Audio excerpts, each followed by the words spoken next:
मृत्यु लोक में मनुष्य जो पुण्य और पाप करता है बारी बारी से उसे भोगना पड़ता है। बहुत ध्यान से सावधानी प्राप्त हो जाएगी। जो छोटी मोटी गलतियां आप हंसी खेल में करते हैं वो भी आपको दंड भोगना पड़ेगा। ये पाप और पुण्य बिना भोगे नष्ट नहीं होते कि आपने पाप कर दिया और दान दे दिया तो वो पाप कट गया, ऐसा नहीं है। पुण्य का अलग विभाग होगा, पाप का अलग विभाग होगा।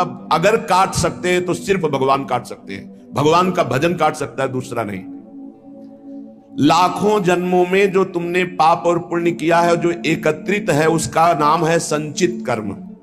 संचित पाप और पुण्य, और उससे जो शरीर मिलता है उससे जो हिसाब निकाल करके कुछ पुण्य और कुछ पाप, उसे प्रारब्ध भोग कहते हैं। फिर यहां कर जो नवीन कर्म किया जाता है उसे क्रियमाण कहते हैं।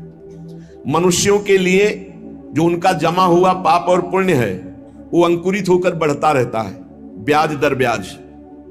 बहुत दुर्गति होती है, इसीलिए बहुत जन्म हम भोगे तो भी अपने संचित कर्म को नहीं भोग सकते।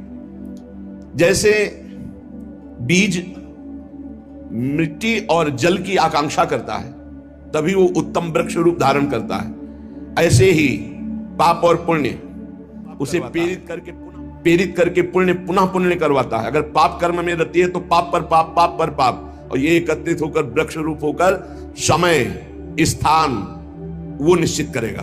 पाप तुम्हें कहां दंड देना है, समय स्थान।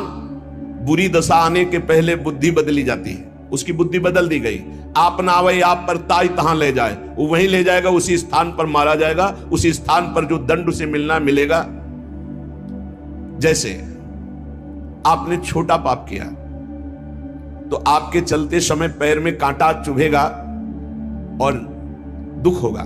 कांटा निकाला गया, थोड़ी दिन वहां दर्द रहा, खत्म हो गया, आपका पाप क्षय हो गया। छोटा पाप कोई, आगे बताया जाएगा कौन कौन से पाप से कैसे कैसे दंड मिलते हैं। अब अगर आपसे थोड़ा बड़ा पाप बना है तो वही पैर में लोहे की कील बनकर चुभेगा, कांटे की जगह लोहे की कील, अधिक दुख होगा। और बड़ा पाप बना है तो खजूर का कांटा, बड़ा कील, ऐसे आपके पैर में चुभ।